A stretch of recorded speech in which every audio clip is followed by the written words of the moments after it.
Okay, this is going to be a two-part video. It's going to talk about how to collect the second gun weapon. Let me show you what I'm talking about, and I will go into detail about how I did things. So basically, you're going to collect the first ammo, which is the gunshot ammo, up at the left corner there. Then you collect the gun here. You have to right click it to get the gun, and you shoot it like I talked about in previous videos. And what I did now is I set it up where you can press the space bar to grab the knife back. So press the space bar, you get the knife back, and right click to get the gun. And the same thing will apply when you collect the blast gun. When you click the blast gun, you have to, if you do have the gun, the shotgun in your possession on screen right now, you have to press the space bar. Then you'll have to press the middle button in order to get the blast gun, because the middle button is going to be what you use. That's the button you use to get it on screen and use it. Alright, so then let's find the blast gun. Alright, collects the key, and then the ammo, this green ammo box is going to be the blast gun ammo. So he collects 5, he collects another 5. Now I'm going to go into the room that's locked, use the key, and the blast gun's in here. There's the blast gun. Now you see in the blue box icon at the right, you collected the blast gun. Now you are able to click on the middle button, like I talked about when you collect the blast gun, and now destroy it.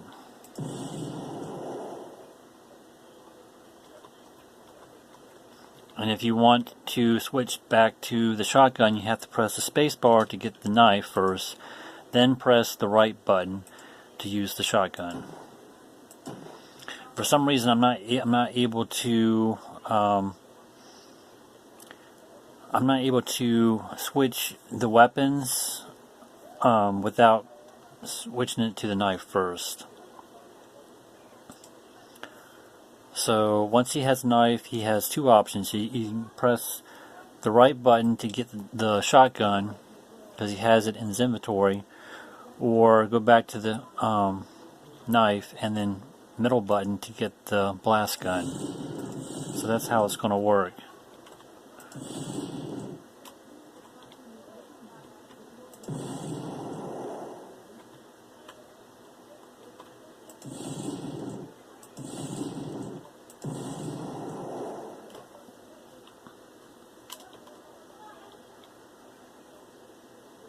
And then when you have no more of your blast gun, also change the sound effect too on the blast gun, it goes back to the knife. And the same thing will apply to the shotgun. If it has no more bullets, then it will go back to the knife icon.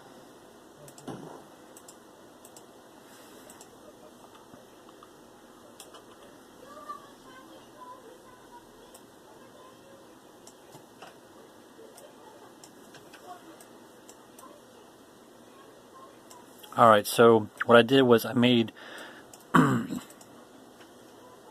in here I have the yellow square that represents the blast gun. Then I have the blue square that represents the blast gun ammo.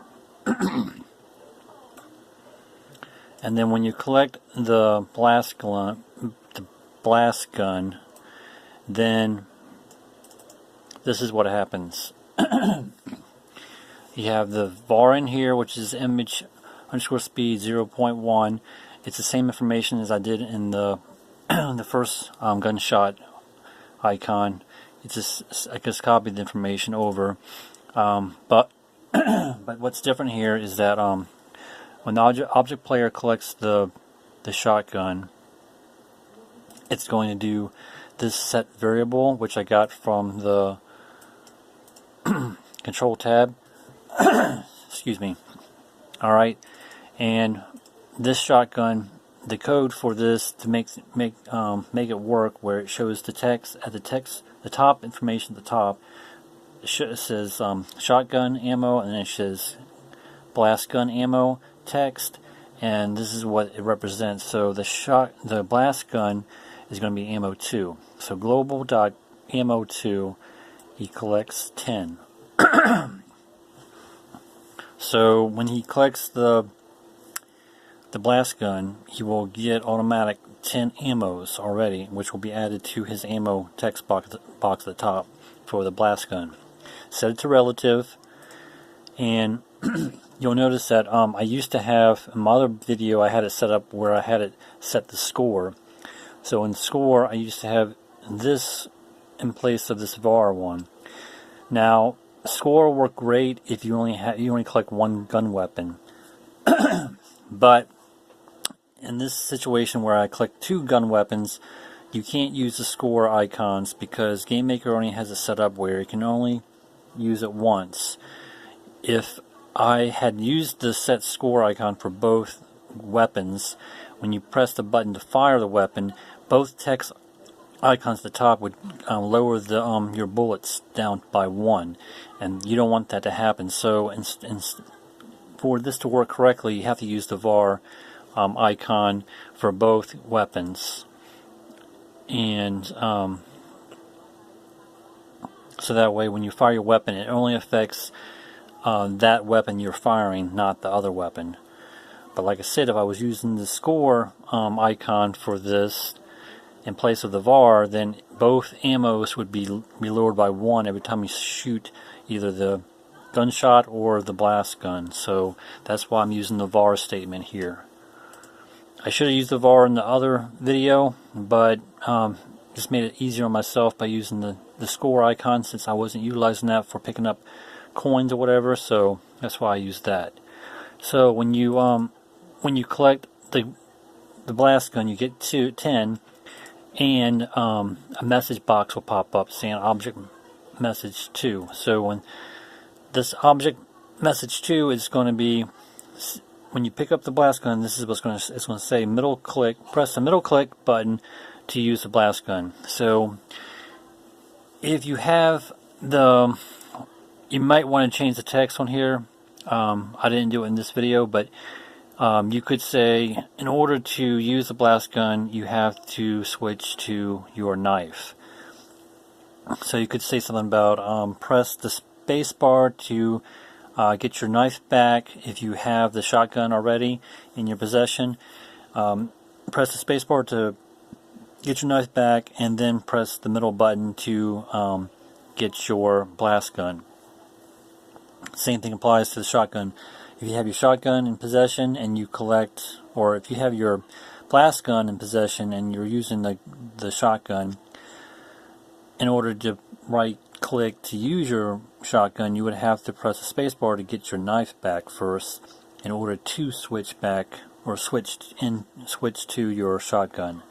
So it may be kind of confusing here, but in order for it to work, that's how I had to do it, because I did it where I had the shotgun and I collected the blast gun, and I tried to right click it or press the middle button and it would not rotate. I'm sure there is an easier way of doing it, but in order for this to work, to switch from one weapon to the next, you have to go back to your knife. So either weapons you get, shotgun or blast gun, you have to press the space bar to get your knife back. Then you can either click on the middle button to get the blast gun, or press your right button on your mouse to get your shotgun once you press the space bar to get your knife. Okay, so it's the same information as I did the message 1. You want to make an alarm set up to 100 steps. After reading it for 100 milliseconds, it's going to, the message is going to be destroyed, and then you have the step and draw event set to the X and Y view at 200, so it's in the middle of the screen. and set the depth to -1000. And then in the object gun box 2, I have it set to text_gun2. That image is going to be this image right here in the sprint icon.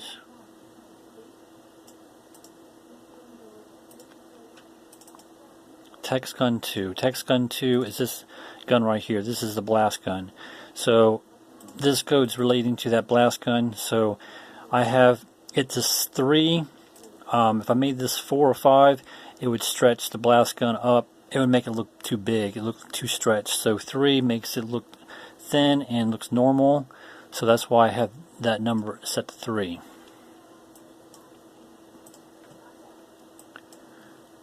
Alright.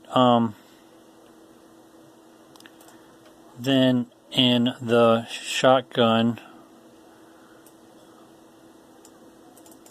the shotgun 2, which is this blast gun right here, that's the blast gun. I have it animate, and in here, in the global pressed, all this information here is the same information I used for the shotgun. The only thing I changed was the image speed. The image speed is at 0.5, which makes the blast gun shoot a little faster. And then the repeat, I don't want the repeat to be 50. That's what the shotgun has. So at a distance, the shotgun can shoot pretty far, which is one of the positive things about it. Now with the blast gun, I feel like you have to be really close, kind of close to destroy things. So I would change it to 20. So that means you would have to be a little bit closer at the barrel to destroy it, but that doesn't mean that you would get hurt. It would just mean you have to be closer to the barrel to destroy it, because of the way the blast gun image and animation set up, it doesn't seem like it shoots that far. So that's why you have to get closer to shoot it. Also, the sound effect was also changed to gun 2, which makes that thunder lightning strike happen. So that was the third thing I had to change in the code: the image speed, the sound effect, and the repeat. That's the only thing I had to change. Everything else stays the same as it did in the shotgun code. Also, I did an else statement, and in here also in the shotgun, I have if statement. So this applies to global 2, which means the blast gun. Blast gun is ammo 2, not global 2, but ammo 2, and the shotgun is going to be ammo, just ammo. So this means basically when you press the button to fire the blast gun, it's going to lower the ammo by 1 until it's at 0, and then once it's at 0, it's going to go back to the knife. That's what it's pretty much saying right here. This is graded out. You don't need this information right here. It's talking about the player. And then else statement. Then in the variable here, this used to be using the test score variable, but I had to change it to variable because this doesn't apply to score. And it's like this only works if you only have one gun. If you use the score stuff, you can use this for one gun. But with 2 guns, you have to use a var statement. Otherwise, it would count down on both counters on the ammo, and you don't want that to happen, so you have to use the var statement. So in the test var, have the global.ammo2. That code has to be the same. Like when you talk about blast gun, everything has to be applied to ammo 2 for this to work. So I called it ammo 2 in the beginning, so it has to remain ammo 2 in the end. So global.ammo2, once it hits 0 value and it's equal to, then it will switch from the weapon, the blast gun, to the hand. So once you have no more ammo left, it will go back to the hands with the knife. And everything else stays the same, except for this area right here where you press the space bar and it changes your blast gun to the hands for how long you want. This is only if you want to change it to the knife. When you still have the blast gun in your possessions and still have ammo to it, you can switch back the hands with your knife, and you can press the middle button to get it back if you have ammo. If you don't have ammo, then it won't switch back. Alright, and Sudden Death minus 100, and persistent, of course. That way, when you move to the next room, you will have that shotgun in your possessions, in your inventory. Alright, this will conclude this video. Part 1 video. I will move to part 2 and talk about the remaining stuff. Thanks for watching.